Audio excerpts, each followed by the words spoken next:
Hi, everybody. Welcome to this week's series of lectures where we take a look at the nature of truth.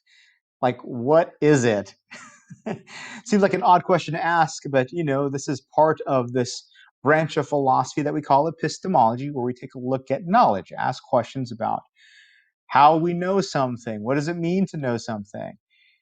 And we're in the middle of the 2020 presidential election, and there's been lots of claims being thrown about concerning voter fraud and different statistics that aren't real, and vote counts, and whether or not the numbers we get are true. So epistemology is something that we deal with on an everyday basis.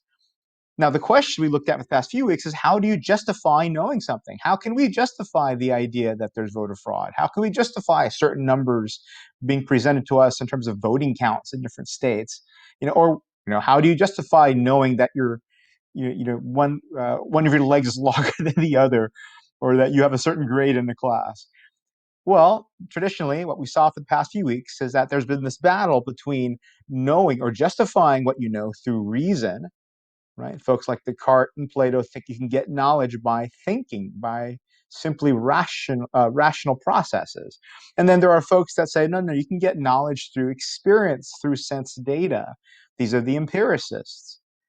And when the empiricists take a look at the sorts of knowledge you get from rationalism, things like a bachelor is an unmarried male, 1 + 1 = 2. The empiricists will say, look, all your knowledge is just stuff you made up. It's not really knowledge of the world. The only time you can know something of the world, say the empiricists, is through experiences, by seeing it. Hume's terms are, relations of ideas for the necessary truths to get through reason, like a bachelor's unmarried male, and matters of fact, right? Knowledge of the world, like I see a computer screen in front of me. I'm wearing a shirt right now, right? Kant comes in and he brings this perspective where he says, look, let's just admit there are different types of truths. His terms are synthetic and analytic truths. But he's going to add the caveat that the rationalists can get to truths of the world too. That the rationalists don't just tell us truths that they make up, they tell us truths about the world as a result through reason. So both types, both approaches, rationalism and empiricism, says Kant, are needed to get access to truths about the world. But he's going to give us a big, huge caveat about this type of knowledge. He's going to tell us that all these truths that we think we know of the world, all the truths or all the things that we say we know and we believe it and then we fight over it, or we argue over it with other people and we get angry. You have to realize that whatever you think you are experiencing is the result of the way your mind works. Because the mind, says Kant, is not a passive observer. It just doesn't open your eyes and then stuff just gets into the mind and then now you know something. Your mind is always structuring your experience. That whatever sensory data comes to your mind shapes it and then categorizes the experience so that you can make sense out of it. So remember, he says, our minds, structure our experience based upon time and the category of space. That's not something that's out in the world, says Kant. That's that's how we make sense out of our experience. That's how we make sense out of everything, is through categories of space and time that our mind imposes upon reality. So we can't know reality as it is. You can't know what's actually here, what's actually real. You can only know reality as your mind makes sense out of it. You can only know reality based upon how your mind categorizes, shapes, filters reality. It was pretty revolutionary in its day when Kant came up with this idea, but now if you've taken a basic psych class, You've probably learned about perception and how sensory data, right? The things that are all around you, like the chemicals in the air and the light and the electromagnetic waves and the sound waves, right? All of those energies, by the way, light and electromagnetic waves are the same thing, but all of these energies around you, that's sense data. They go to your sensory organs like your eyes, nose, ears, mouth, etc. And then your sensory organs send signals to your brain. And then your brain makes sense out of it. That's called perception. There's no way around that. So everything you ever experience is a result of your mind making sense out of sensory uh, sensations that are around you. Well, this is a problem if we think about knowledge, isn't it? Because if you can't have direct access to reality, if you can't know how reality actually is because your mind's always there as an in-between, well then can we ever say we know something?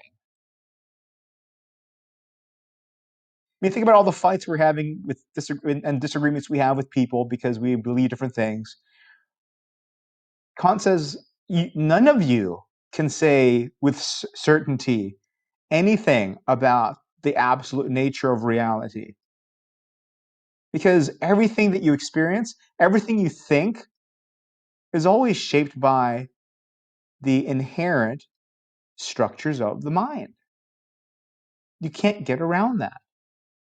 So, doesn't this feel like knowledge doesn't exist? Well, Kant says actually, no, it means it does exist. For Kant, you have to think what knowledge actually means. For Kant, knowledge is about how things appear to us, how we make sense of what's out here. It's not about how things are in themselves. Here's my famous cup again, as you've seen in various lectures. My knowledge of the cup is knowledge about how it appears to me. It's not about how this thing is in itself. Though I don't have direct access, non-filtered to whatever's here, that's okay because knowledge isn't out there. Knowledge refers to how you make sense out of what's out there. Let's take a closer look at this. So as I mentioned, any sort of sense data that's all around you, energy, tables, chairs, people, computers, lights, smells, sounds, well, all of that goes to or hits some sensory organ. So let's take sight. Electromagnetic waves are bouncing off the screen and then hitting your eyeball. And then your eyeball is going to turn that into electrical impulses, right? This is basic biology. And then your eyeball is going to send those electrical impulses through your nerves to your brain. And then your brain takes those impulses and tries to understand, tries to make sense of what it means. But notice what's out in front of you. Out in front of you, all of this is around you. That's not knowledge, right? The computer is not knowledge. A cup is not knowledge. Your chair is not knowledge. Knowledge is how your mind makes sense out of what it's receiving. Right? I mean, otherwise, all that's out here is just stuff. I mean, all that's out here is whatever. Knowledge isn't the raw thing in itself. The knowledge isn't the raw substance or whatever this might be in and of itself. Knowledge is you making sense of it, right? In this way of looking at knowledge, your brain creates it. Your brain isn't just a blank slate that receives it. No, your brain creates it. It makes sense out of its experience. Do you see the difference with the empiricists now, right? The empiricists say blank slate knowledge comes to you through your senses, and your mind doesn't do anything to it. Kant says, no, not true at all. Knowledge is actually what your brain is doing, right? It's actively engaging with whatever's coming to it. And the way it makes sense out of that That's knowledge. So, if we think, though, about our definition for knowledge at the beginning of our, lectures on epistemology, we looked at knowledge as justified true belief. How do you know there's a cup in front of me? Well, I believe there's a cup in front of me. In front of me. There is a cup in front of me, and I can justify it. In this case, I'll justify it through my senses. Like right, I see it. Right? Then we say we know it. If I just believe there's a cup here, but can't justify it, we say no knowledge. Right? If I just guessed, I think there's a cup in front of me, I'm just guessing. We wouldn't say that's knowledge if you're just guessing. It has to be a justified true belief. But if you can't know reality as it is, if you can't experience reality as it is, how can you claim to have justified true belief? Right? Because for sure you can say you can justify, I see it. So I have a way of justifying it. I believe it, right? I believe there's a cup in front of me. Oh, can you see it? I believe there's a cup in front of me. But how do I know it's true if I don't have access to how reality actually is? Well, we may have to adjust what we mean by something being true then, right? What does it even mean for something to be true if I don't have access to how things actually are? A story for you, a parable. There's this king who has this kingdom, and the kingdom's kind of corrupt. It's full of deceitful people and liars.